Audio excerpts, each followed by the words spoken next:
Saludos amigos, bienvenidos. Les habla Gabriel Andrade. Yo estoy acá en Dubái y en Madrid está Javier Alonso López, historiador, divulgador y bueno, amigo desde hace tiempo.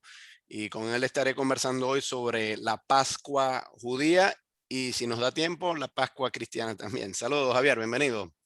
¿Qué tal? Encantado. Bueno, pues hace poco publicaste un artículo muy interesante sobre la Pascua y déjame mostrar la portada del libro, perdón, de la revista que se llama la muy famosa National Geographic Historia, Ujú. y entre uno de sus artículos este que tenemos aquí que se llama La Pascua en tiempo de Jesús. Y entonces ahí tú haces una muy buena y entretenida exposición bueno, qué es la Pascua, ¿no? Bueno, cuéntame, ¿qué celebran los judíos con la Pascua?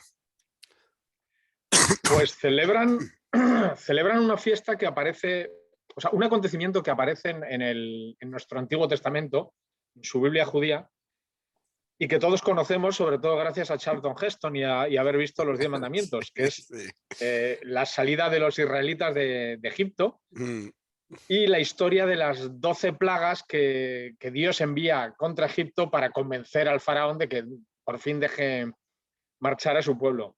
La claro. última de esas plagas es la muerte de los primogénitos. Y coincidiendo con ese anuncio de la plaga, eh, Dios ordena a su pueblo a través de Moisés y Aarón, su hermano, que se reúnan en las casas, que unten los dinteles de las casas con sangre, que se reúnan y cenen, pero cenen como preparados para salir cuanto antes. La expresión en hebreo, que es un poco extraña para nosotros, es ceñidos los lomos, pero yo creo que se refiere a que te recoges la parte baja del manto y te la atas para poder moverte más rápidamente. La idea entonces es una cena en la que hay que matar un cordero, con ese cordero es con el que se mancha la puerta, y, y es esperar a la liberación. Muchos siglos después, bueno, en realidad no sabemos ni siquiera si esto ocurrió o probablemente es parte de un mito, pero el hecho es que en el siglo VII, a partir del año 622 a.C., el rey Josías de Judá ordena que se celebre esa fiesta de manera obligatoria en Jerusalén. O sea, no la puede celebrar cada uno en su casa, sino que todo el mundo tiene que ir a Jerusalén a celebrarla. Hay 3 grandes fiestas anuales que todos los judíos que pudieran hacerlo las celebraban en Jerusalén. Y la Pascua es una de ellas. Ujú. Bueno, mira, tú me cuentas eso de, de untar la sangre en la pared. Eso me parece un poco macabro. Y yo no sé si hay judíos que lo verán así, porque no sé, no me parece bonito, no, no es muy estético. ¿Cómo es la Bueno, mancha? ya no lo hacen, ya no lo hacen. Eso solamente aparece en la narración de Éxodo. Mm, Luego está en el capítulo 12 de Éxodo, está el mandamiento de la celebración de la cena. Pero ahí ya, o sea, no, los judíos modernos ni los antiguos se dedicaban a manchar o sea, no es parte de la ceremonia. La ceremonia luego va desarrollando a través de los siglos pues un menú completo y una serie de ritos dentro de la comida, pero no está lo de matar. Lo de matar el cordero en casa. En realidad, el cordero había que matarlo en el templo de Jerusalén y se desangraba allí. ¿No? Te quedas sin sangre luego en casa para poder manchar la puerta. ¿No? Ese rito no se cumple. claro, bueno, pero es que está en la historia de Éxodo, ¿no? Ahora tú Sí. me dices que esto empieza realmente con Josías. Como celebración en Jerusalén, sí. Sí, Claro. probablemente habría unas celebraciones anteriores que cada uno haría de una determinada manera. Josías es un rey en cuyo reinado aparece de una forma milagrosa el libro del Deuteronomio, que completa la ley de Dios. Sí, claro. Hace una lectura pública de la ley y a partir de ese momento se convierte, o sea, no es una ley solamente divina, es una ley que rige todas las conductas del pueblo, es como la Sharia musulmana. Sí, claro. Y ahí está ordenado eso. Las Pascuas se celebran en Jerusalén. Claro, bueno, o sea, obviamente lo que yo supongo que este Josías, que muchos le atribuyen haber sido el gran reformador que organizó el judaísmo y bueno, a lo mejor algunos de estos textos ya existían, pero él fue el que se encargó de decirle a la otra gente, vayan escribiéndolos y tal. Y eso fue un poco antes de la invasión babilónica, ¿no? De forma tal que digamos que es una época en que ya los ritos van agarrando forma. Pero yo lo que supongo, por lo que me cuentas de la sangre esa puesta en la pared, según se narra en Éxodo, no como realmente se haya narrado, no como realmente se haya celebrado, pero según lo que se narra en Éxodo, si uno hace un arqueo de muchos pueblos pastoriles, sobre todo en esa región del Mediterráneo Oriental y el Levante y tal, y aquí en el mundo árabe muchísimo más todavía, hay unas costumbres de que en las puertas se ponen ciertos símbolos para ahuyentar espíritus o demonios o rituales así por el estilo, ¿no? La mano de Fátima, por ejemplo, o Sí, la ojitos para Hamsa, ahuyentar, sí, ojitos para ahuyentar el mal de ojo y tal.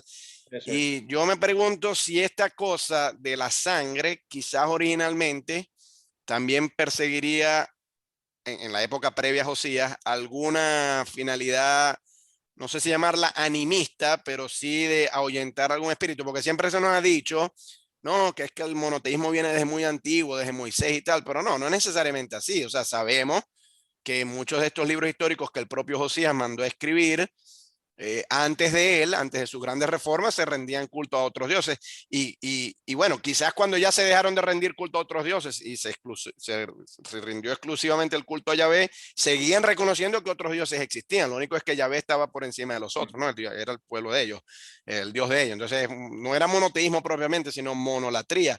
Entonces, Sí. yo me pregunto si en ese lejano pasado pastoril, premonoteísta que seguramente tuvo Israel, esta cosa de manchar la sangre, la pared con la sangre, habría sido algo parecido a la mano de Fátima o el ojito en estos lugares del mundo árabe y el Medio Oriente en general. Bueno, planteas dos cuestiones. Lo de que el judaísmo es un monoteísmo es una cosa que nos cuentan ahora. En origen no fue así. Yo creo que ni siquiera fue una monolatría. O sea, existen grabados o pinturas en cerámica de Cuntilleja Hrut, por ejemplo, en el que aparece Yahvé y su Aserá, es decir, una contrapartida femenina. Sí. El judaísmo Que era seguramente una... es su esposa. Claro, claro. Sí, Sí, sí, incluso además Yahvé tiene genitales. O sea, la cosa no puede ser más obvia sí, y no se ha podido intentar tapar de más formas posibles. sí. Otra cosa es la versión del judaísmo que nos cuenta la Torá, que al final es lo que se nos ha transmitido. Pero en origen esa religión no es monoteísta. Ni siquiera yo creo que es monolátrica. O sea, hasta Yahvé tiene su contrapartida. Respecto a lo de la sangre, el relato de Éxodo en realidad dice que la sangre sirve para que el ángel de Yahvé, el ángel de la muerte, no entre. Luego, efectivamente, tiene una función, en arqueología, este tipo de símbolo se llama apotropaica. Es decir, es algo que ahuyenta algo malo que puede atacarte. Apotropaico, por ejemplo, son las cabezas de Medusa que vemos en la cultura griega. Los soldados griegos en sus escudos redondos, lo que son los oplones, de ahí viene el hoplita, llevaban cabezas de Medusa para ahuyentar el mal del enemigo. En muchas tumbas helenísticas, por ejemplo, se pueden ver cabezas de Medusa en los dinteles de las tumbas para ahuyentar. Bueno, pues esto de la sangre es lo mismo. El texto ya lo dice, es para que el ángel de la muerte pase de largo y que no entre allí. Claro, claro. Bueno, yo me pregunto si habrá algún judío contemporáneo que aún celebrando estas cosas tenga un sentido crítico respecto a lo que la fiesta significa, porque si te pones a ver, es una fiesta que celebra un genocidio. Bueno, yo no sé si llama los genocidios, pero es la matanza de niños, que no tiene nada que ver con esto, con que sus padres hayan sido los esclavistas de los Bueno, ancestros de los judíos, ¿no? Y en esta época en que a partir de la muerte de este George Floyd en Estados Unidos han tumbado estatuas porque que si este tuvo esclavo, que si este le agarró el culo a una mujer, que si este hizo esto, que si este hizo aquello, y han suspendido tantas tradiciones porque eran ofensivas. Bueno, yo no sé cómo lo verán, no digamos los egipcios de hoy, porque los egipcios de hoy son musulmanes y el Islam en buena medida es un derivado del judaísmo y también comulga con la historia claro. del Éxodo, ¿no? pero yo sí sospecho que habrá gente que podrá decir, caramba, esta festividad judía en realidad es una celebración de matanzas de niños inocentes que no tienen nada que ver. Y entonces, si la cena de la Pascua procura, digamos, hacer sublime ese acto de muerte, eso es una cosa terrible, muchísimo peor que las estatuas esas que se están tumbando hoy porque Sí. ofenden a alguna gente. Entonces, ¿qué sabes tú de los judíos? ¿Cómo, si hay alguno que ve esto críticamente? ¿Y qué, cómo es eso? Porque obviamente es una fiesta fundada en violencia. Bueno, a ver, conozco personalmente a muchos judíos que celebran la Pascua, pero que son judíos culturales, digamos. Ujú. Igual que nosotros celebramos la Navidad, creamos o no creamos. Ellos cuando llega la Pascua se ponen la kipá, rezan lo que tengan que rezar, hacen la ceremonia y les da un poco igual. Recuerdo un amigo israelí que me dijo, todas las fiestas judías que celebramos tienen el mismo argumento. Alguien nos quiere fastidiar, Dios nos salva y nosotros lo celebramos poniéndonos morados de comida. Ese es el Bueno, resumen no, eso estamos, o sea, de toda la fiesta. desde un punto de vista, digamos, ético, está muy bien que Dios te salve, pero si para que Dios te salve a Sí, ti tienes que matar a un montón de niños, ahí es donde está lo sí, moralmente problemático. lo que pasa es que la fiesta de la Pascua, en realidad, luego en todos los recordatorios que hay, se pasa de puntillas o se ignora el tema de la muerte de los primogénitos. Se centra todo el mensaje en la liberación de la esclavitud en Egipto. Es que no se comenta, ¿no? Dentro de los manuales para celebrar la Pascua, es que no se habla de la muerte de los primogénitos, se habla de la liberación. Ya. No se habla, no existe, es así de sencillo. Entonces no existe crítica al respecto. La mayoría de las fiestas judías, de todas formas, pueden acabar o con una muerte o con una caída en desgracia de un enemigo, pero bueno, lo dan por bien empleado. O sea, Bueno, si es el tirano, yo no tendría problema, pero claro, es que pero no es no es el de los tirano, suyos. no es el tirano, Y son los además, niños, son inocentes. y además hay que tener en cuenta que la historia del Éxodo comienza también con una matanza de inocentes, que es toda la generación de Mm. niños de Moisés que son asesinados. Eh, o sea, desde el punto de vista del relato del Éxodo, es el justo pago a lo que han hecho ellos, ni más ni Claro, menos. claro, claro. Ya lo decía Aníbal Lecter, ¿no? Quid pro quo. Sí, sí, pero bueno, no, o sea, yo entiendo lo que quieres decir, pero yo sí quisiera que, bueno, en el seno del judaísmo surgiera un poco más de crítica frente a esto, porque por ejemplo, yo te comento, yo he conocido haitianos que me Sí. hablan de la gran revolución haitiana, de cómo nos liberó y tal, y el poder negro, y yo digo, sí, está muy bien, pero es que mataron a muchos blancos ahí, blancos que no tenían nada que ver con ser esclavistas, o en todo caso, hijos pequeños de esclavistas, que ellos no tenían culpa. Entonces algunos haitianos dicen, bueno, es verdad, nunca lo habíamos pensado. Bueno, del mismo modo yo creo que si la liberación de la esclavitud pasa por pasar por las armas a gente que no tiene culpa de ser esclavista, bueno, yo quisiera por lo menos que hubiese un pequeño sentido crítico Bueno, frente las reclamaciones a Dios. Los judíos no le pusieron la mano encima a nadie. bueno, sí, eso es verdad. Eso es verdad. O sea, no fueron ellos, fue el ángel. Claro. Es cierto, pero A nosotros nos dijeron que nos quedáramos en casa encerrados. claro, claro. Pero bueno, lo que quizás alguien que busca un sentido crítico como yo sería, bueno, celebren eso, está muy bien y pónganse el gorrito y todo lo que quieran, pero por lo menos pongan un asterisco o un pie de página, es decir, no es bonito matar a niños que no tienen nada que ver con Ya, esto. pero tú lo sabes también como yo que las religiones y el espíritu crítico casan mal. No, Claro, normalmente no van en el mismo menú. sí, sí, sí, de eso ya lo sabemos. Bueno, cuéntame un poco, Javier, que sobre eso hablas tú también en ese artículo que escribiste en National Geographic, lo que se come propiamente en la fiesta, ¿no? Y déjame mostrar ahí uno de los platos para que tú me vayas explicando qué se come Vale. ahí. Eh, esto es una serie de entrantes simbólicos que tiene el menú de Pascua. Hay un hueso de cordero Ujú. el que simboliza la dureza de la esclavitud en Egipto. Todo remite a la esclavitud, a la época en la que los israelitas han estado como esclavos en Egipto.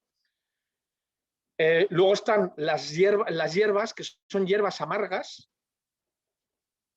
que simbolizan las lágrimas que se han derramado también por la esclavitud. Luego hay unas pastas que simbolizan o sea, estas especies de crema y pastas que veis ahí la Esta y imagen. esta, la amarilla y la marrón, digamos. Sí, simbolizan la argamasa con la que los israelitas fabricaban los ladrillos para el faraón. Y el huevo, sobre el huevo yo he leído varias interpretaciones. Yo es que todos estos elementos del menú en realidad son muy tardíos. Tienen muchos siglos menos que la cena de Pascua. Y yo creo que el huevo, de las que he leído, a la que más me encaja, es que representa la frustración por no poder seguir haciendo sacrificios en el templo de Yahvé en Jerusalén. Luego el huevo, y probablemente la mayoría de las otras, son, por lo menos en su forma final, son ya de época cristiana. O sea, a partir del siglo I, por lo menos. Sí, cuando se destruye el segundo templo, pues. Sí, estos digamos, los simbólicos. Se mezclan ese apio, las hierbas amargas. Esto es repugnante. La verdad es que, no sé, te llenas la boca y el estómago de un montón de cosas que están malas, excepto el huevo duro. Pero bueno, No, es eso. pero el cordero es una delicia. No, pero me refiero a estos platos. Ya. Vamos a recordar lo mal que lo pasamos. Y te lo Sí. recuerdan dándote de comer cosas que no tienen ninguna gracia. Y luego están los dos elementos principales. No sé si ¿tienes más fotos? Háblame, yo las voy colocando. Vale, el cordero. Bueno, del cordero no puse, pero me vas a hablar Vale, de los panes, supongo, también. Eso es. Y luego los panes. El cordero tiene... es el plato principal. Es en realidad lo único que aparece en el mandamiento bíblico. Todo lo demás son costumbres posteriores. Y luego esos panes que has puesto, que son característicos, se llaman matzot. Es un pan hecho sin levadura, que también simboliza el pan hecho a toda prisa. Esa es la idea. No tengo prisa para fermentarlo con levadura y por tanto lo hago así, de manera que no queda un pan elevado, sino estas tortas que acabas de poner en serían algo así como los... Bueno, pero fíjate que son los crackers. Una pinta casi de galleta. Bueno, eso iba, claro. Eso está de moda hoy. Porque tú vas a un supermercado y los crackers son lo que te venden. Los crackers, efectivamente. Estos son crackers. O sea, que el cracker es de origen judío y procede del pan sin levadura de la Pascua. Claro. Aquí ya empiezan los problemas, los sufrimientos para el pueblo judío. Como tenemos que hacer el pan sin levadura, llevamos la norma al extremo y nos tenemos que asegurar de que en toda la casa no hay ni el más mínimo rastro de levadura. De manera que el día anterior a la cena de Pascua se realiza una limpieza a fondo de toda la casa, pero bueno, escudriñando hasta los últimos rincones para no encontrar nada de levadura. Esto es un tipo de limpieza prácticamente obsesiva, pero es una de los elementos de la celebración de Pascua. ¿Pero qué temían? ¿Que se pudiera derramar harina en el piso, algo así? Que se mezcle al final con el pan. O sea, en el momento que tenga algo de harina ya no es puro y por tanto no estamos cumpliendo el mandamiento. Ya. Esta limpieza, por ejemplo, en los evangelios, cuando van a celebrar la Pascua, Jesús envía a dos de sus discípulos por delante. Les dice que veréis a un hombre que os llevará a una casa, preparad la cena. Pero hay que tener en cuenta que la cena, en realidad el cordero lo tienen que llevar al templo a matarlo. Yo creo que cuando dicen preparad el lugar donde vamos a cenar, se refiere a tenéis que hacer la limpieza esta absoluta de la casa para que la casa no tenga el más mínimo rastro de levadura. Claro. Entonces, cuando uno... Claro, porque el pan se fabrica en casa, no vas a comprarlo a otro sitio. La segunda parte de esto es que durante la cena hay el oficiante, siempre hay un oficiante que es el varón de mayor edad que haya en la mesa, reparte pan a todo el mundo y hay una primera oblea de pan que parte y uno de los trozos lo reserva escondiéndolo en una servilleta. Esto es una forma, luego se va a jugar al escondite con este trozo de pan y eso es una forma de incorporar a los niños a las tradiciones. Es muy curioso porque los judíos tienen muy claro que el niño tiene que interiorizar todas estas tradiciones. Entonces, cuando son muy pequeños, se les hace ya participar de una forma divertida, con a través del juego del escondite, de lo que llaman el aficomán, este trozo de pan que van a esconder. Y también se les permite luego en una de las bendiciones de la cena realizar al oficiante una serie de preguntas que son estándar, todos los años son las mismas. ¿Por qué este año comemos, por qué se celebra esta fiesta? ¿Por qué comemos pan sin levadura cuando el resto del año lo hacemos con levadura? ¿Por qué este año comemos tumbados cuando el resto de los años se hace... O sea, como una mini catequesis de la Pascua, pues. Exactamente, es una catequesis, pero claro, el niño va memorizando las preguntas, Sí. solo las preguntas. El oficiante es el que le va a ofrecer la respuesta. Y a base de repetición, pues igual que los católicos no sabemos los villancicos y todas esas cosas. Claro, claro. Lo que pasa es que, bueno, yo fui a colegio de cura, me imagino que tú también, porque supongo que no fuiste a colegio de cura. Bueno, yo sí fui y ahí... No me hubiesen dejado entrar. Ahí, sí, si yo hubiese el director, yo hubiese, saquen a ese de aquí, viene a traer ideas satánicas, heréticas para acá, para afuera, no lo dejen entrar. Pero en el colegio que yo iba, estaba muy en boga el refrán, la letra con sangre entra, y por supuesto así no entra la letra. Yo veo que con estos muchachos judíos, la letra no entra con sangre, sino con comida. Y yo creo que psicológicamente es mucho más efectivo porque si yo soy un niño y me están dando comida, bueno, aunque sea amarga, aunque sean las hierbas esas amargas, pero luego viene el cordero que es muy sabroso y me van explicando eso, yo presto atención. En cambio, si lo que me dan es golpes, ahí no presto atención. En realidad no solamente es la comida, entra por la repetición, por el rito. Porque hay un orden, lo que se llama el Seder de Pesach, que es el orden exacto en el que se va a hacer cada bendición de copa, cuándo se reparte el pan, cuándo se esconde, cuándo se vuelve a sacar, cuándo hay que hacer las preguntas, el orden en el que se toman las hierbas amargas, todo está estipulado. Todas las cenas de Pascua son idénticas en cuanto al orden. Y eso al niño le hace memorizar. Y luego, claro, al final hay un cordero que está muy rico. Claro, de la mar el mero y de la tierra el cordero. De la tierra el cordero. Te quería preguntar un momentico sobre el huevo, porque tú dices que esto es seguramente de época cristiana. Y no... al menos la interpretación de que es el lamento por no poder ofrecer sacrificios en el templo. El templo es destruido en el año 70 de nuestra era. Ajá, pero ¿qué tiene que ver un huevo con el lamento de no poder el sacrificio? Porque, por ejemplo, lo de la hierba amarga con la amargura, ahí yo veo una relación metafórica. Lo del hueso con la dureza, ahí yo veo una relación metafórica. Lo de las pastas con el cemento que se usa para poner ladrillo en la pirámide, ahí yo veo una relación metafórica, pero con el huevo no veo ninguna relación metafórica. ¿Cuál es? Yo ahí me remito a los sabios judíos. Vale. Yo en realidad, a ver, para mí el huevo en el mundo antiguo normalmente tiene más relación con la idea de fertilidad, de nacimiento, ¿no? de surgimiento de la vida de algo que parece que está muerto. Claro, exacto, es un ritual de renovación y en el paganismo europeo. No, te quería comentar lo del huevo por lo siguiente, porque si bien la Pascua judía, como sigue otro calendario, no siempre coincide con la Pascua cristiana, sí es más o menos en la misma época, tanto así, bueno, que la tradición, y ya hablaremos sobre eso un poquito más adelante, la tradición dirá que la última cena fue una cena de Pascua y tal, porque coinciden las dos, ¿no? Entonces, lo que me parece, lo que me genera alguna suspicacia es que, como tú sabrás, no tanto en el mundo hispano o en el mundo latino, pero sí en el mundo del norte de Europa, el huevo se incorporó a la Pascua cristiana con el conejo de Pascua y el huevo, ¿no? Y hacen la búsqueda del huevo parecida a esa cosa que tú me estás narrando de que los judíos esconden el pan y los niños van y lo buscan. Los cristianos hacen algo. Los cristianos hacen algo muy parecido con el huevo, pero mucha gente ha dicho, bueno, pero es que eso originalmente no era cristiano. Lo del huevo de Pascua en realidad es pagano, no sé de qué cultura, no sé si los celtas, de los escandinavos, de un pueblo del norte de Europa. Y entonces lo que me pregunto es, ¿hay la posibilidad, solo pregunto, una hipótesis muy aventurada, de que esos orígenes paganos del huevo hayan terminado en esto, en la Pascua? Podría ser. A ver, yo ahora mismo confieso, no soy consciente de que haya ningún texto, por ejemplo, de época de Jesús, por ejemplo, en la Misná, en la que hablen del huevo.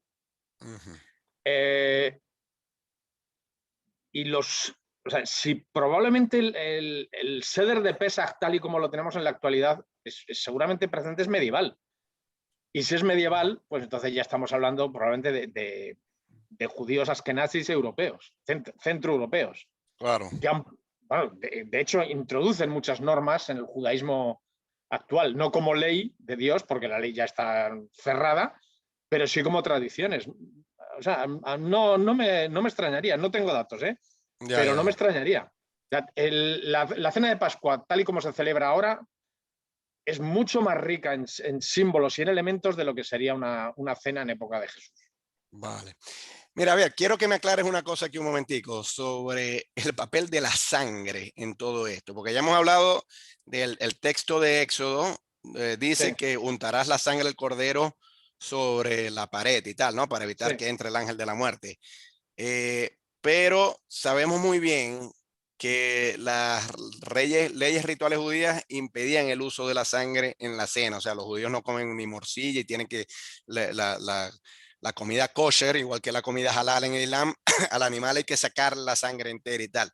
Ahora, tú sabes que en la Edad Media corría mucho el rumor de que en la Pascua judía raptaban un niño para matarlo y entonces con su sangre, bueno, someterlo a las torturas a las que los judíos sometieron a Cristo, y entonces untar su sangre en la comida. Y España tiene un pasado deshonroso con esto. Está el famoso sí, sí, niño de la guardia, eso es, los libelos de sangre, los los niños liberos de de la guardia, sangre, efectivamente. los niños de la guardia que creo que es de la época de Isabel la Católica, pero en Europa esto incluso va mucho Sí. más atrás, ¿no?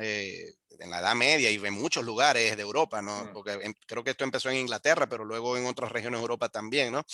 Y ese ha sido un patrón que sigue, incluso no es tampoco tan medieval, porque sé que en Rusia y en Ucrania, y sobre todo en Rusia, porque era un país con mucho antisemitismo, porque ahí fue donde se produjeron los famosos protocolos de los sabios de Sion y todas esas cosas, ¿no? Esta leyenda corrió hasta tiempos muy recientes y lamentablemente en el mundo musulmán esto está en boga. Yo me he encontrado gente que cree estas cosas. No en Dubái tanto, gracias a Dios, porque Mm. Dubái ha tenido buenas relaciones con Israel, porque los acuerdos recientes y tal. Pero bueno, una cosa es el gobierno y otra cosa es la gente, ¿no? O sea, el gobierno puede firmar un papel, la paz, pero la mentalidad de la gente queda.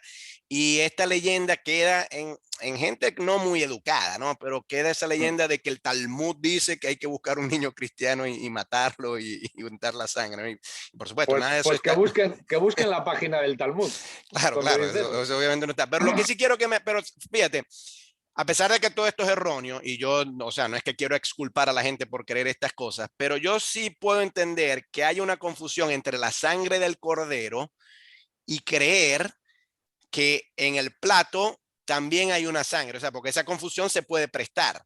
A pesar de que no es así, pero para alguien que no conozca esto bien, digamos que es más o menos fácil confundir la cosa. Y de ahí al nivel de sangre, decir que es todo un niño, bueno, eso ya es otro paso. Entonces, aclaro un poquito cómo es la relación de la sangre en todo esto y qué dice el judaísmo sobre la sangre. En el judaísmo lo has comentado tú muy bien. Las leyes kosher, el kashrut del judaísmo, eh, prohíbe consumir animales con sangre. Igual que el halal musulmán, efectivamente, hay que degollar al animal cortando dos de las tres vías principales que tiene en el cuello para que sea rápido, que no tenga sufrimiento y que se pueda desangrar por completo. Y ya he comentado que esto, en época de Jesús, por ejemplo, se hacía en el templo de Jerusalén. No mata uno el animal en su casa. Ahora sí, ahora lo hacen, claro,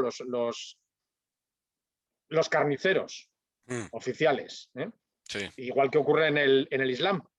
Pero en ningún caso, ni judíos ni musulmanes se van a llevar luego la sangre. Ponme la sangre que voy a hacer algunas morcillas en casa. Eso es impensable.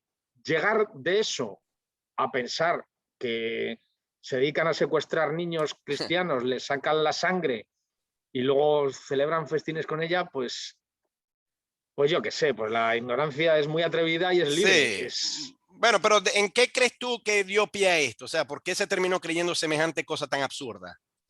Yo no sé, no lo he leído en ningún sitio, pero quizás es una especie de efecto rebote también por las burlas que podrían escuchar los cristianos procedentes de los judíos diciendo que los cristianos comían el cuerpo y la sangre de un dios. Claro. Claro, entonces sí, pues vosotros lo hacéis todavía peor. Vosotros matáis niños inocentes. Sí, sí. ¿Mm? O sea, Y ahí bueno, los no, tiene. Y efectivamente, los niños inocentes los tenemos ahí en el relato del Éxodo. Claro. Pero es rebajarse a lo más primario, al crimen más espantoso que uno se puede imaginar. Sí. Jamás se ha podido demostrar, ¿no? O sea, No. los únicos acusaciones que tiene la Inquisición sobre este tipo de asuntos es por acusación de otro al que le están torturando. Claro. Nada más. O sea, jamás se ha descubierto, por ejemplo, lo que comentabas tú de los niños de la Guardia, o esta historia aparece también en el famoso Golem de Praga. También se acusa a los judíos de haber secuestrado al niño del ministro para practicar exactamente eso, el libelo de sangre. Pero jamás se descubrió a ningún judío con las manos en la masa. No, Bueno, claro. Ya lo sabemos. No, a mí sí me parece una hipótesis bastante plausible, que quizás esto también haya venido de digamos, como una contraposición a la Eucaristía. Dice, tú te burlas de claro, mí por comer del dogma de la transustanciación y comer a mi Dios. Bueno, lo que tú haces es claro, peor. Es una claro, hipótesis fíjate, muy... el judío puede acusar al cristiano de eso. El musulmán se centra en otra cosa. El musulmán considera que el cristiano es un politeísta. Hmm, O sea, claro, nosotros lo vemos desde nuestro mundo cristiano y solamente vemos las críticas en la otra dirección. sí, Pero si nos ponemos en su lugar, claro, ellos también tienen que criticar. Mira, estos dicen que se comen a su Dios todos los días, pues les resulta raro. claro. Y los musulmanes dicen, pero si adoran a una virgen y adoran a este y adoran al otro y adoran al de más allá, esto no es un Entonces, monoteísmo. el cristiano es como se pone, o el cristiano medieval, como se pone a la defensiva, entonces dice, pero Claro, ustedes secuestran a nuestros niños y se los comen en sus rituales de Pascua. Cuéntame un poquito. fake news No, religiosas. fake news las ha habido toda la vida y en la religión abunda además. Claro. Mira, en el texto de National Geographic tú hablas sobre algo que me comentaste ahorita, que es el sacrificio de los corderos en el templo. Entonces, si puedes, coméntame cómo era que Bien, ocurría viendo esta foto, pero ya va, es que cuando pongo estas fotos no logro que aparezca tu cara y la mía. Déjame volverlo a poner. bueno, pues si no, vamos grabando con la foto y utilizo los números para que vea la gente por cuál sería el recorrido. Vale. Entonces déjame mostrarla nuevamente. Ajá. Vale. Ajá. ¿Aparece o no aparece? Sí, aparece. Sí aparece. Aquí está. Ajá. Vale, ahí, y ahora sí aparecen nuestras caras. Cuéntame, ¿qué? Vale, perfecto. Este es el monte del templo. Esto en la actualidad es una explanada en la que hay dos monumentos musulmanes. Uno es la mezquita del Aqsa y el otro es la cúpula de la Roca, la dorada, Sí. que estaría más o menos donde está el templo central. Tal y O como sea, tenemos esto aquí en orientado, todo esto, pues. eso es. Donde pone pasadizo subterráneo, eso es sur. Aquí. Y donde vemos Torre Antonia, la fortaleza, es norte. ¿El Vale, famoso muro está dónde? a eso iba. Entonces, el muro sería, vamos primero al este. Esa pared de ahí da al Valle del Cedrón, baja un poco el terreno, por ahí corre un riachuelo y sube al otro lado un monte que es el Monte de los Olivos. Bien, en realidad esto es una construcción de época de Herodes el Grande que lo que hizo es como colocar una caja de zapatos encima de una montaña. Le pone paredes a la montaña y allana por encima a base de arquerías. La ciudad de Jerusalén está al otro lado, al oeste. Y el Muro de las Lamentaciones es el muro exterior, igual que aquí en esta foto, en este dibujo vemos más o menos donde tenemos el cartelito de Estoa Real. Sí. Ese fragmento de muro, ¿lo puedes señalar? Aquí. Ahí. Bueno, pues eso mismo, al otro lado del muro, eso sería el Muro de las Lamentaciones. El Muro de las Lamentaciones no es parte del templo, es parte del muro de contención de esta explanada. Bien, en época de Jesús se puede acceder o por la esquina izquierda que no vemos en este dibujo o por esas escaleras que vemos en el sur, donde pone pasadizo subterráneo, se podía acceder por ahí y se pasaba por debajo de la Estoa Real. Una estoa es un edificio columnado, alargado, por donde se puede pasear. Fíjate además que hay columnatas alrededor de todo el muro. Sí. Jerusalén es un sitio en el que hace muchísimo calor durante muchos meses al año.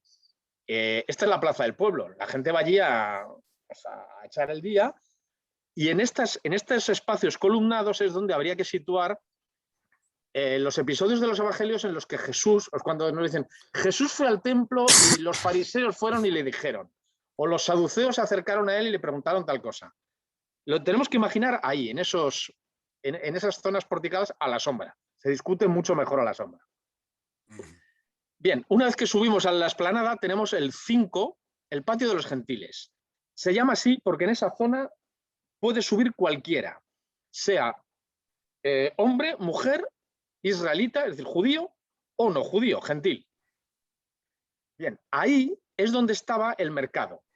Ese mercado tenía cambistas porque los peregrinos venían de sus ciudades, de otras naciones, incluso podía haber judíos de Alejandría o de Cirene, por ejemplo, que venían con moneda propia, pero tenían que cambiar por la moneda de Jerusalén, por la moneda en la que se hace, por ejemplo, el pago del diezmo del templo. Te admite una moneda en concreto. Entonces, tú llevas tu moneda, pero la tienes que cambiar. Los cambistas son una herramienta necesaria para el cumplimiento de los ritos del templo. Y luego, ese es un diezmo. Y hay un segundo diezmo, que de este se habla muy poco.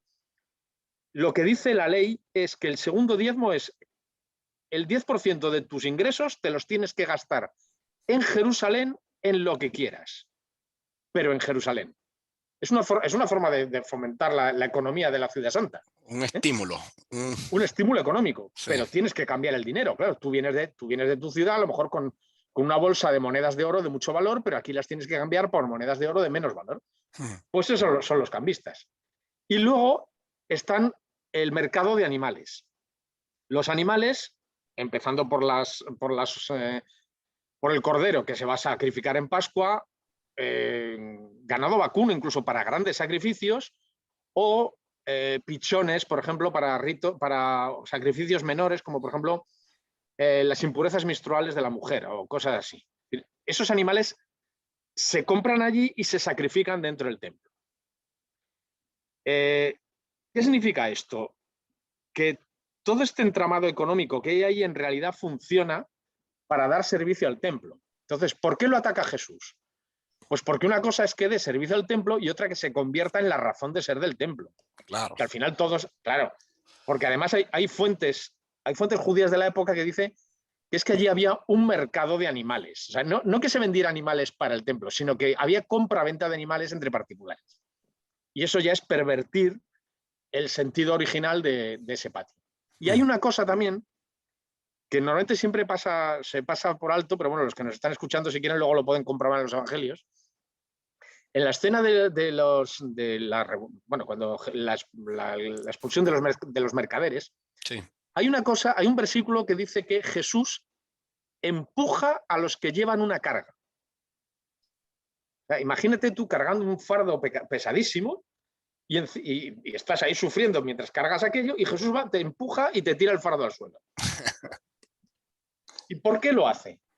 Pues lo hace porque, volvemos al mapa, a la derecha hemos dicho que tenemos el Monte de los Olivos y más allá del Monte de los Olivos tenemos, por ejemplo, Betania o el camino que viene de Jericó. Y la ciudad hemos dicho que está al otro lado del promontorio del templo. ¿Cómo vamos desde Betania o desde el Monte de los Olivos hasta Jerusalén? Lo que dice Jesús es: no debes utilizar el templo en tu propio beneficio, no debes atajar, no debes utilizar el templo para atajar, para ahorrarte tú 2 kilómetros de caminata. No, para eso no. Lo rodeas por el norte o por el sur, pero lo rodeas. Por eso empuja a los que lo están atravesando, porque están utilizando la casa de Dios en su propio beneficio. Esa es la idea. Bueno, eso sobre el patio de los gentiles. Luego tenemos el recinto este del centro, el que se ve como una muralla pequeñita. Esto de aquí.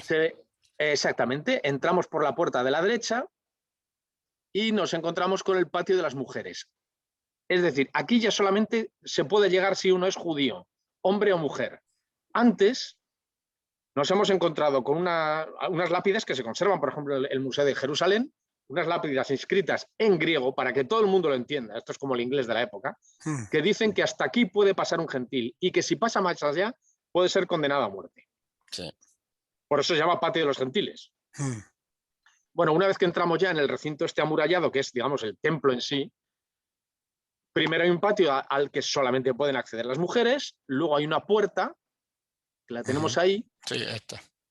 Eso es la puerta de Nicanor, es una dedicada por un judío rico. Los judíos de aquella época eran como los de ahora. El que tiene mucho dinero asume que una parte de ese dinero lo tiene que invertir en el bien de la sociedad. Y normalmente a cambio pues se le pone el nombre o una placa. Este Nicanor era un benefactor, entonces, seguramente. Era un benefactor riquísimo de la época, sí. Okay. Sí. Vale, y eso, la puerta de Nicanor marca el límite entre el patio de las mujeres y el patio de los israelitas, a donde solamente pueden entrar varones judíos, pero ya no las mujeres. Ahí es donde entrarían, por ejemplo, los dos apóstoles de Jesús encargados del preparativo de la cena. Van con su cordero.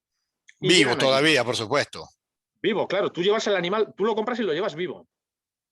El patio de los israelitas en realidad es un patio muy alargado, pero muy estrecho.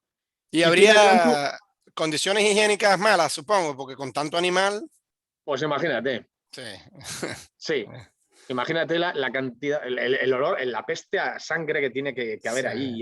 No, y la carne quemada, claro. Y estiércol, claro. O sea, porque... claro, de todo. Sí, una maravilla. Vale. Bien, el patio de los israelitas es un patio alargado con un muro delante, un muro bajo. Al otro lado del muro está el patio de los sacerdotes, a donde ya nada más puede acceder un judío varón sacerdote. ¿Qué ocurre? Si tú llevas un cordero en la mano y se lo entregas al sacerdote, tus manos están pasando por encima del murete y están violando el espacio aéreo, digamos, como los aviones, del patio de los israelitas. Para que eso no ocurra, lo que se hacía era que había sacerdotes que estaban en el lado del patio de los israelitas. Ellos se lo entregaban el cordero a un sacerdote y era un sacerdote el que atravesaba el muro por encima para entregárselo a otro sacerdote que estaba en el otro lado. Un sacerdote cogía el cordero, lo sacrificaba, lo troceaba, se quedaba en una parte que se iba, y la sangre que se iba a quemar en el altar, que es el número 2, exactamente. El altar está fuera del templo. O sea, en esta zona es que donde ocurre la matanza del cordero, aquí, en claro, 2. Es que el patio de los israelitas en realidad es una línea minúscula que no se ve porque está detrás de ese murete. Vale. Ahí, justo donde está parando la flecha, sí. Vale. Sí, vale. Entonces, el altar, como digo, está fuera del templo. En los templos semitas, como las cosas ocurren fuera del templo. No son como las iglesias en donde entramos y es ahí donde ocurre todo. No, esto funciona más, la misma idea que tenían los romanos, que también era, el templo es la casa del dios, pero el sacrificio se realiza fuera. Bueno, pues los israelitas, perdón, los sacerdotes se quedan con su parte. Hay una parte del cordero que se van a quedar ellos, el resto se lo entregan al propietario y salen y ya luego lo pueden cocinar en casa. Normalmente se cocinaba o haciendo espetones, como si fueran pinchos, o si uno puede hacerlo, solamente le introduce un gran espetón por el ano y lo pone en con el fuego. Una forma un poco tradicional, como en España se hace también con el cochinillo. Cocinarlo de una sola vez. Yo me imagino que si tanta gente de Cirene, Alejandría, Damasco, todos esos lugares, ¿no?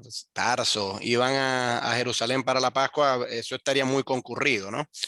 Sí. Y si eso ocurre en un solo día, que es el día de la preparación de la Pascua, yo no sé cuántos corderos se podrían matar, pero me imagino que habrían sido miles. Entonces eso es que como una gran fábrica, o sea, entran y salen, así. Sí, así, tal cual, debería ser. Sí. O sea, que era un día muy ocupado, digamos. Bueno, tan ocupado que existe dentro del judaísmo otra cosa que normalmente no se conoce, que es una segunda Pascua. Es que literalmente no cabían, de manera que se ofrecía la oportunidad de celebrar una segunda Pascua para los que no hubieran podido celebrar la primera, en una fecha posterior. Y entonces la matanza ocurre acá en el 2. El 2 es el patio de los sacerdotes y es donde está el altar. Vale. Sí. Y entonces, o sea, con el animal muerto, ¿cómo hace? Se lo entrega de vuelta al peregrino y el peregrino se va para su casa con la carcasa así, cargado. Eso es. Sí, sí. Ya, pero no, o sea, no despellejan, no le quitan la piel ahí, nada de eso. O sea, ahí nada más se mata y ya. Y le quitan la sangre y le quitan la parte que se va a quemar en el altar. Hay una parte del cordero que se quema en el altar. Y ese Viene altar siendo también está en dos, o sea, al aire es libre. dos, es dos, es un espacio cuadrado, que es justo donde tienes la flecha ahora. Eso es el Vale, altar. al aire libre. Sí, porque me Eso es imagino el altar. además con toda esa podredumbre, el humo tendría que ir. Claro, o sea, el olor del estiércol, el olor de la sangre, el olor Claro, del sudor de toda aquella gente, sí, más, más el estar quemando continuamente animales y carne. claro, Sí, debía ser una peste insufrible aquello. Lo claro, que claro. comentabas de los peregrinos, no solamente la producción en masa de corderos para este momento, o sea, la matanza en serie. ¿Dónde metemos a toda esa gente que tiene que dormir en Jerusalén? Hmm, La Mishnah dice que uno de los milagros que realiza Dios es que todo el mundo quepa en Jerusalén durante las fiestas de peregrinación, pero en realidad no caben. No caben. La ciudad era muy pequeña y no cabían. Los sí, ricos podían tener una casa allí, había gente que podía tener un familiar, pero la mayoría de la gente lo que hacía era acampar en las afueras. hmm, En lo que es, en un concepto que era la Gran Jerusalén. Fuera del recinto amurallado se consideraba que había territorio a todos los lados donde, bueno, todavía contaba como estar durmiendo en Jerusalén. Y de claro. hecho, las fuentes judías de la época nos dicen que el Monte de los Olivos se utilizaba como el lugar donde acampaban los peregrinos galileos. O sea, que ahí estaba Jesús seguramente, durmiendo ahí. Claro, por eso está en el Monte de los Olivos. Claro, su famoso discurso del fin del mundo y tal, que es en el Monte de los Olivos, es porque está seguramente durmiendo ahí. Y el prendimiento es allí. Y el prendimiento es ahí, El correcto. prendimiento es de noche y es allí. Y en el prendimiento en Marcos es un versículo muy curioso que nada más aparece en el Evangelio de Marcos, pero que es el más antiguo. Se dice que en el momento del prendimiento hay un joven que dice que lo seguía, que era seguidor Sí, de Jesús, sí, sí, sí. ¿eh? Que va envuelto Pero en que una sábana y tal, correo envuelto en una desnudo. sábana. En realidad no es una sábana, está envuelto en su propio manto, que es el Sí. manto de dormir. O sea, es Hmm, la prenda de abrigo, pero también la manta para dormir al raso.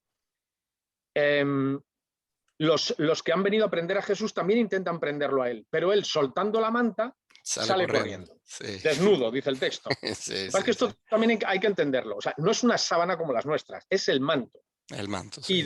Y salir corriendo desnudo, porque hay otros pasajes en los evangelios también, me parece que hay uno que habla de Pedro, también que habla de que está desnudo, es porque nada más lleva la túnica. Hmm. O sea, no tenemos que imaginarnos un stripper como los de los Bueno, campos de fútbol británicos. no, pero tú sabes que hay un historiador famoso que se llamaba Morton Smith, que él agarraba esa escena para Sí. decir que a lo mejor todo eso, yo no sé, a lo mejor él estaba proyectando sus propias ideas, seguramente, pero que todo eso era algún rito de magia con cierta connotación homosexual, porque hay un evangelio que él alegó haber descubierto, el evangelio secreto de Marcos, donde Clemente de Alejandría, en realidad es una carta de Clemente de Alejandría que le escribe a un seguidor de él diciéndole que anda circulando un evangelio en el que se narra no esa escena, sino que cuando él resucita, no en la resurrección de Lázaro, sino porque la resurrección de Lázaro no aparece en los sinópticos, en Marcos, pero que hay una escena adicional en Marcos donde Jesús resucita un muchacho y podría tener paralelismo con lo de Lázaro en Juan,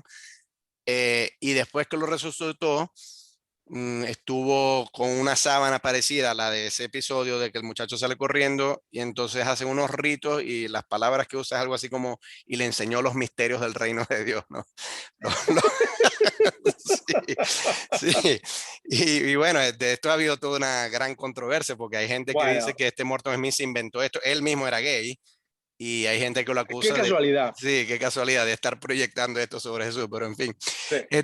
Ya para casi irnos, Javier, porque llevamos 50 minutos, pero esto ha sido una conversación para mí, bueno, como todas las tuyas, súper emocionante. Cuéntame, ya que hemos hecho la transición de la Pascua judía a los tiempos de Jesús, ¿qué crees tú que era lo que ocurrió justo antes del prendimiento de Jesús? Porque tú en el texto este de National Geographic mencionas solo de pasada cierta confusión que puede haber en los evangelios respecto a si Jesús celebró o no la Pascua en la última cena. Y en los evangelios sinópticos se deja entrever que sí la celebra, pero en el Evangelio de Juan se deja entrever que no, que la cena fue más bien el día antes de la Pascua. Y eso tiene implicaciones teológicas, porque si Jesús hizo su cena, según cuenta Juan, el día antes de la Pascua, eso quiere decir que lo matan a la mañana siguiente, justo cuando en el templo, según tú has estado explicando, se mataban los corderos. Entonces Jesús muere al mismo tiempo que los corderos. Eso sería en el Evangelio de Juan. Mientras que en los sinópticos dicen, no, ya los corderos los habían matado la mañana antes de la última cena. Pero la última cena habría sido la celebración de la Pascua, que es cuando Jesús, según los sinópticos, instituye la Eucaristía como una nueva alianza, ¿sí? Porque la Pascua es una forma de es una alianza también, una celebración de la alianza de que Dios escoge a Israel como su pueblo porque lo sacó de la esclavitud y tal. Entonces, esto sería una nueva alianza según los sinópticos. Entonces, claro, los dos siguen motivos teológicos. Uno para afirmar que Cristo muere como los corderos que se están matando y otro para afirmar que Cristo celebra la Pascua, pero para establecer una nueva alianza. Entonces, a tu juicio como historiador, ¿cuál es la versión más plausible? A mi juicio como historiador, ninguna de las dos. O sea, esto no ocurrió, hubo una última cena, para empezar por ahí. A ver, tienes razón, o sea, yo estoy de acuerdo contigo. El problema es que tanto los unos como los otros son dos relatos que están profundamente influidos por el mensaje teológico. Lo de Juan es obvio, o sea, que Jesús esté muriendo en el mismo momento en el que en el templo se están sacrificando los corderos, porque Él es el Cordero de Dios que quita el pecado del mundo. Es que no hay mucho más que hablar sobre este asunto, es puro mensaje teológico. Pero el otro, en el fondo, es igual. La Eucaristía, los textos hay que leerlos en orden. Y lo más antiguo del Nuevo Testamento es Pablo. Pero es que parece que la idea de que Jesús instituye una Eucaristía en la que dice que esta es mi sangre y este es mi cuerpo, es que parece que es original de Pablo. Los evangelistas son posteriores a Pablo y son de la cuerda paulina. No están nada más que reflejando en su texto la teología de Pablo. Pero sin embargo, sabemos, por ejemplo, en los Hechos de los Apóstoles o en la Didache, que es unos textos sobre, es una especie de catecismo también cristiano, muy, muy primitivo, no se le da ninguna importancia a la Eucaristía. Y no se menciona, por ejemplo, que es una cosa que aparece en todos los textos, ¿dónde está el cordero? ¿Dónde están las hierbas amargas? Es una cena de Pascua sin cordero. Claro, yo he estado durante toda esta hora diciendo los apóstoles irían al templo y matarían el cordero. O no fue una cena de Pascua. ¿Y si fue una cena normal? Porque lo único que sabemos, lo único que se dice es que Jesús da vino y bendice el pan. Pero el pan en realidad se puede entender como cualquier tipo de comida. Con lo cual tenemos simplemente cualquier tipo de celebración judía, lo que se llama un kiddush, en las que se comparte una comida y hay un oficiante que bendice. Nada más. A lo mejor solamente fue una comida normal y corriente, en la que efectivamente Jesús puede decir, me parece que no voy a volver a celebrar una Pascua con vosotros. Porque anticipaba sí, a lo mejor anticipaba que pero entonces yo, no sé, yo ahí discrepo, porque yo siempre he pensado que Jesús lo sorprendió. Él no estaba esperando que le agarrara la muerte, pero bueno, eso ya es otro tema. A ver, el día que entra en Jerusalén, el problema es que cuando hacen esa entrada del Domingo de Ramos, eso es Sukkot, eso es tabernáculos y es otoño. O sea, la apuesta de ir a Jerusalén es ponerlo todo a una sola carta. Cuando él inicia ese camino, él piensa que, bueno, que él lo va a comenzar y que Dios le va a ayudar. Bueno, pero exacto, yo no creo que él va a fracasar, o sea, él no estaba pensando que iba a fracasar, él estaba pensando Pero cuando está en la cruz dice, Dios mío, ¿por qué me has abandonado? Bueno, o sea, en algún momento sí ha llegado a la conclusión de que esto no está saliendo como yo pensaba. De hecho, el fracaso en la cruz, que Jesús muera en la cruz es un fracaso, y ese fracaso es lo que reelabora el cristianismo hasta convertirse en una religión diferente. No era el final que teníamos pensado. Claro. Pero yo creo que, volviendo a la pregunta, yo creo que la cena de Pascua no es, o sea, la última cena no es una cena de Pascua, sino que los elementos relativos a la Eucaristía están añadidos por los evangelistas porque están influidos por la teología de Pablo. De Pablo. Que a la vez... el único recuerdo que se debe conservar es, bueno, pues cenaron juntos, compartieron pan, compartieron vino. Por ejemplo, la secuencia pan-vino de la última cena no es la correcta en una cena de Pascua. Él entrega antes el pan y luego el vino. Cuando todas las comidas judías, las bendiciones del vino van antes. Claro. Y sobre todo, es que no hay cordero, es que no hay hierbas amargas. Es una cosa extrañísima. O sea, sabemos exactamente lo que dijeron, pero no se dice absolutamente nada del cordero. Hay un punto adicional que yo, a favor de tu tesis, que es que hay un texto en Éxodo, que es a medida que se va instituyendo la Pascua, que le ordenan a los israelitas no salir por la noche después de celebrar la Pascua. Y Jesús sale a rezar.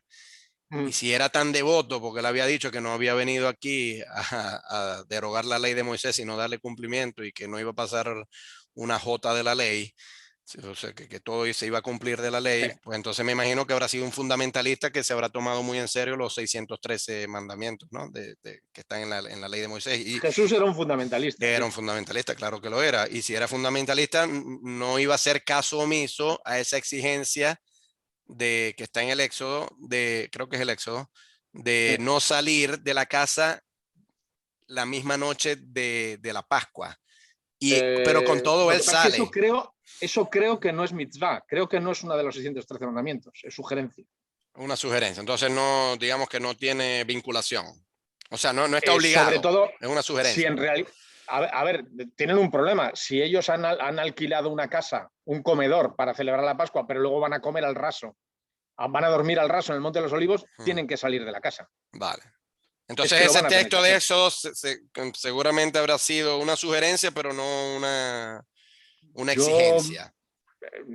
No me sé de memoria las 613 mitzvot, sí. ni se me espera, pero sí. Creo que no es mitzvah. Vale. O sea, bueno, el texto está ahí, lo que pasa es que claro, que entonces sí, no es una sugerencia. El texto está ahí. Sí, bueno, si es así... Pero si no está formulado de una manera explícitamente imperativa o imperativo negativo, sí. los estudiosos judíos no lo interpretan como mitzvah. Habría que ver cómo es el texto. Sí, bueno, después lo buscaremos porque no lo tengo ahorita, me pillas ahorita. Creo que podremos dormir tranquilos. Sí, sí. Ahora, bueno, pero fíjate, tú dices que no le crees a ninguna de las dos, ni a Juan ni a los sinópticos. Bueno, eso puede ser, ¿no? Pero yo sí diría... Bueno, creo a Juan en que no fue una cena de Pascua. A eso voy, que en este caso en particular, a pesar de que Juan es menos confiable que los sinópticos en casi todos los episodios, en ese seguramente Juan está más cerca de la verdad. Porque Juan tiene cositas, ¿eh? Por ejemplo, Juan es el único que cuenta un detalle que normalmente se pasa por alto, que es que los discípulos de Jesús, los apóstoles de Jesús, al principio de la predicación, también bautizaban como los de Juan, como los de Juan el Bautista. Hay informaciones muy curiosas en Juan. Claro. Sabe cosas que probablemente son ciertas que los demás no lo sabían, aunque sea el más tardío. Tiene sus propias fuentes, digamos. Claro, vale. Bueno, hay una última cosa que te quería preguntar, que tú mencionas en el libro, en el artículo de National Geographic, sobre la posición de la gente a la hora de comer la Pascua. Sí. Tú dices que la gente se reclinaba, pero fíjate, todas las grandes pinturas, incluidas las de la Pascua de Jesús, lo colocan como si en realidad ellos no están reclinados, sino más bien comiendo a la usancia como se comería hoy en tiempos modernos en un restaurante. Así, esta famosa escena de Leonardo da Vinci. Entonces, háblame un poquito sobre eso. Bueno, yo viendo este cuadro siempre me acuerdo del chiste ese de que mesa para 26, dice, ¿tantos vais a ser? Dice, no, es que vamos a comer todos al mismo lado. Sí. Bueno, claro, a ver, Leonardo cuando pinta esto y todas las últimas cenas, en realidad lo que nos están mostrando es cómo se come en la época en la que se pinta el cuadro. O sea, que es extemporáneo. Nada más. O sea, en la época de Jesús, y lo sabes por los romanos, lo sabes por los griegos y ellos mismos, se come tumbado. Claro.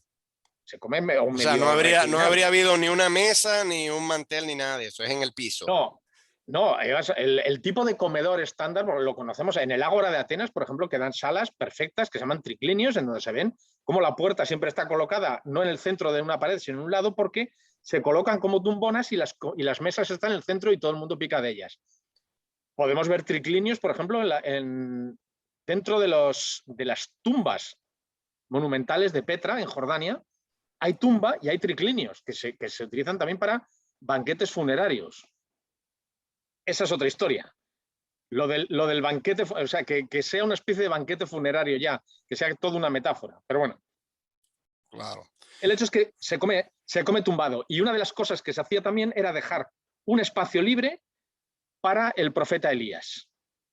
El profeta Elías es el que es arrebatado a los cielos. No muere.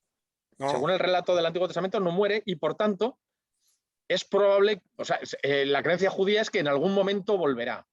Entonces, hay dos celebraciones judías en las que se reserva una silla vacía para Elías por si quiere volver.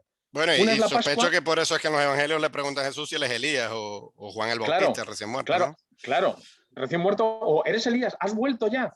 Claro, entonces se deja en la Pascua se reserva eso, y en las circuncisiones hay incluso unas sillas que se llaman el sillón de Elías.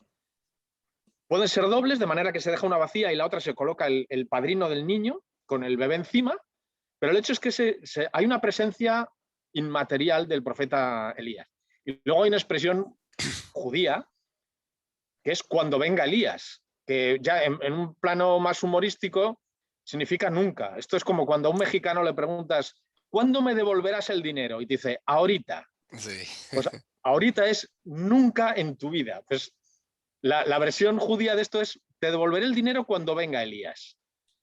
Y entonces, en esta última cena habría que poner además una tumbona vacía para el profeta Elías. Para el profeta Elías, claro. Bueno, tú sabes que en Venezuela Chávez dejaba una silla en todas sus reuniones y nadie se podía sentar ahí porque él decía que ahí tenía que estar sentado Simón Bolívar, ¿no? El espíritu de Simón Bolívar. Simón Bolívar es el que Qué bueno, independizó. no lo sabía. Sí, sí, sí. Y entonces O sea, mucha gente empezó a acusar a Chávez de que tenía problemas mentales por eso, que estaba loco porque él creía que Bolívar estaba ahí, pero no, yo creo que, a mí no me gusta Chávez para nada, pero yo sí creo que habría que ser un poco más caritativo y decir, bueno, es una cosa simbólica para decir que la ideología de esa reunión va a ser guiada sí.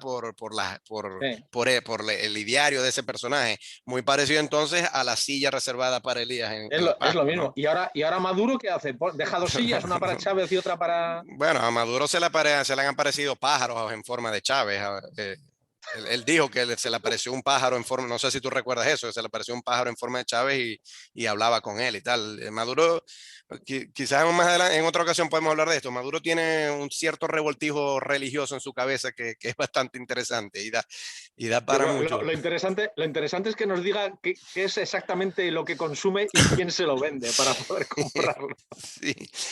Javier, antes de irnos, mira, encontré el texto y quiero que me le des Sí. una interpretación del cual te estaba hablando. Déjame compartirlo aquí un momento para que lo veas. Esto viene del capítulo 12 de Éxodo, cuando se instituye la Pascua, ¿no? Este es el capítulo fundacional de la fiesta de la Pascua, el 12. Sí. Correcto. Entonces, en el versículo 22 dice, convocó entonces Moisés a todos los ancianos israelitas y les dijo, ese es Moisés hablándole al pueblo, no es Dios. Eso es. Y dice, tomen luego un manojo de hisopo, mójenlo en la sangre recogida en la palangana, unten de sangre el dintel, lo que ya me has estado explicando, Sí. y los dos postes de la puerta. Y entonces aquí es donde viene en lo que yo te decía de que Sí. Y no salga y no ninguno se de ninguno de ustedes ustedes de su casa hasta la mañana siguiente. Ahí es donde yo había asumido, quizás erróneamente, que la última cena no podía haber sido una cena de Pascua precisamente por esta indicación que está aquí. Claro, pero va ligada al paso del ángel de la muerte. Claro. O sea, Claro. y esto no forma parte de los 613 mandamientos, esto de aquí. No, Vale. yo creo que no. No, ya te digo que no me sé los Ya 613 lo de ya, memoria. no, El día que te lo, tengo una lista. el día que te Tengo lo una lista de los sepas, 613, el día que pero... te lo sepas, te dejaré de hablar porque te habrás convertido en un fundamentalista y yo no. Exactamente. Los tirabuzones no me permitirán responder a las preguntas correctamente. Vale, bueno, pero entonces yo sí creo que este argumento que yo había esbozado no es un buen argumento, el decir de que la cena, no fue Pascua por esta frase que está aquí, porque no es un buen argumento. No, porque además es importante el hecho de que Moisés lo dice. Claro, no es Dios. Para que fuera un mandamiento de Dios, a ver, anteriores al capítulo 20 de Éxodo, que es cuando tenemos la revelación en el Sinaí, la proclamación de la ley, el decálogo, los 10 mandamientos y todo lo demás, o sea, Levítico, Deuteronomio, es una catarata de leyes una detrás de otra. En realidad, antes de este capítulo 20 hay poquísimos mandamientos. En Génesis hay nada, 4 o 5. Creced y multiplicaos, por ejemplo, es uno de ellos. Pero hay otras indicaciones, por ejemplo, que son mandamientos negativos que no entran dentro de los 613. Por ejemplo, cuando Dios les dice a Adán y Eva que no prueben del árbol de la ciencia del bien y del mal, eso no se ha convertido en uno de los 613 mandamientos. Yo creo que ese pasaje, además, al ser una transmisión de Moisés a los ancianos, y específicamente para evitar que pase el ángel de la muerte, yo creo que no se ha convertido en no tiene fuerza vinculante, claro, vale. No, yo creo que no. Bueno, pues Javier Alonso, déjame mostrar ya por último nuevamente la portada del número de National Geographic en el cual escribes aquí La Pascua en tiempos de Jesús, que resume muy bien todo esto de lo cual me has estado hablando. De forma tal que exhorto a la gente a que salga a comprar los kioscos. Este es del último, ¿no? Este es el último número de este año 2021. En los kioscos en España lleva unos 15 días. Vale. Sí. Sí. O sea, que está actualizado. Ya que lo pones ahí, pues recomendar a todos los que nos estén escuchando el artículo de Un día en el Teatro de Atenas. Lo ha escrito un amigo mío que es brillante, que sabe muchísimo de mundo griego y lo sabe contar bien, que se llama Mario Agudo. Y tiene una página también que se llama Mediterráneo Antiguo, que es un tío estupendo. Excelente. Javier Alonso, enhorabuena y espero contar contigo para una futura ocasión, seguir hablando de estos temas. Cuando quieras. Vale, un abrazo. Adiós. Hasta luego.